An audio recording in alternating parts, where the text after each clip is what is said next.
Então, pessoal, vamos aprender como que a gente considera ações sísmicas em edificações. Esse é um tema que não é muito abordado nas universidades, porque basicamente o nosso território nacional está todo na zona zero, onde, de acordo com a própria NBR 15421, que é a NBR que trata dessa parte de ação sísmica, não há necessidade de se projetar estruturas que sejam resistentes aos sismos. E só uma observação é o que? A ação sísmica é um carregamento excepcional. Então, depois de dimensionar, levar em consideração esse tipo de ações, você tem que levar isso aqui na combinação das cargas, ok? Não pode esquecer disso aqui.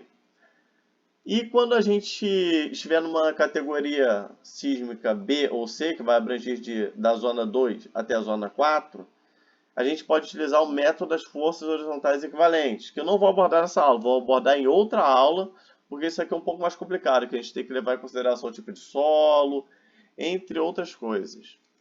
Nessa aula a gente vai aprender apenas o método simplificado, que é o que está na zona sísmica 1, ou seja, você vai poder dimensionar considerando toda essa parte aqui da zona 1. Por que isso? Porque a própria NBR ela diz o quê? Que a zona sísmica 0 você não precisa considerar ação sísmica. Mas daí em diante você vai precisar. Então na zona 1 a gente pode utilizar esse método simplificado. O que conta nesse método simplificado? O método simplificado ele é basicamente o seguinte: você vai ter uma força sísmica, que é esse aqui, F de I, e que vai ser igual ao quê? A 1% do peso total da estrutura do seu pavimento. O que quer dizer isso? Vamos supor que você tem um prédio de 10 andares e cada andar ele tem um peso total de 1000 kN.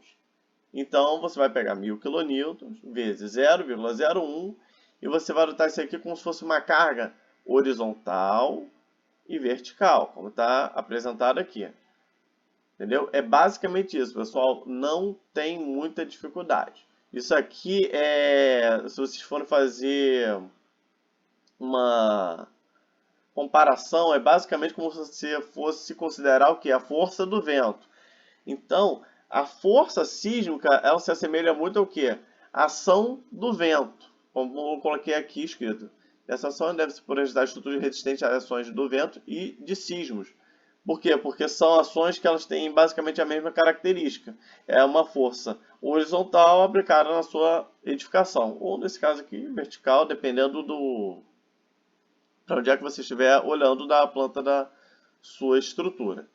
Lembrando que esse peso tem algumas observações, que as cargas acidentais você não considera no cálculo. Então, é basicamente considerar o carregamento permanente.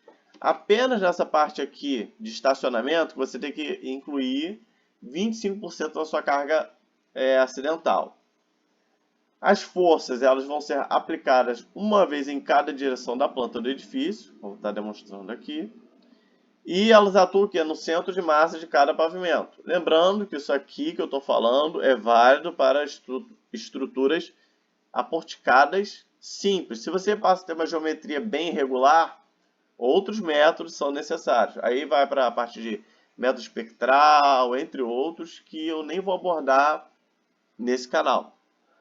E o cálculo da distribuição dos carregamentos vai ser semelhante ao cálculo do vento de desaprumo, que vai ser como? A gente vai entrar naquela parte de cálculo da rigidez dos pórticos, você vai ter a sua ação sísmica, você vai ter já o valor dela, que é dado em cada pavimento por esse aqui, e daí você vai ver qual o percentual de carga que vai para cada um dos pórticos.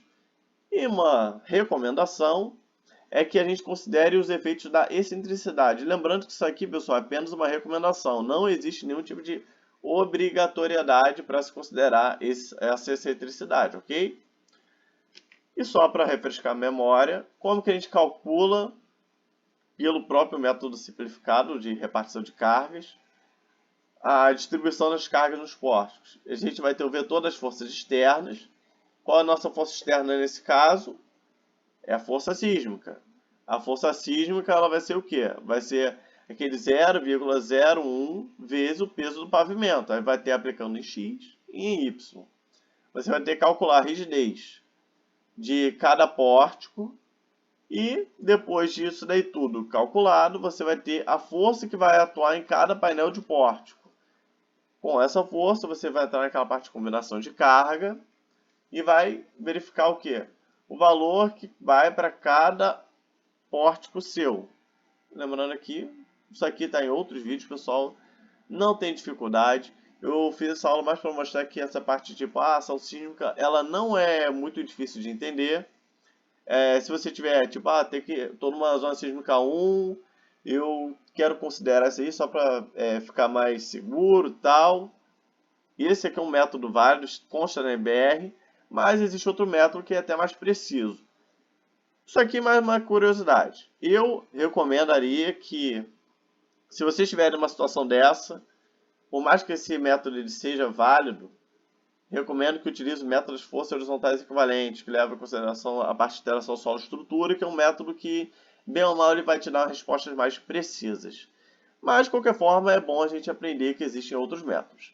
Então é isso, pessoal. Espero que tenham gostado da aula.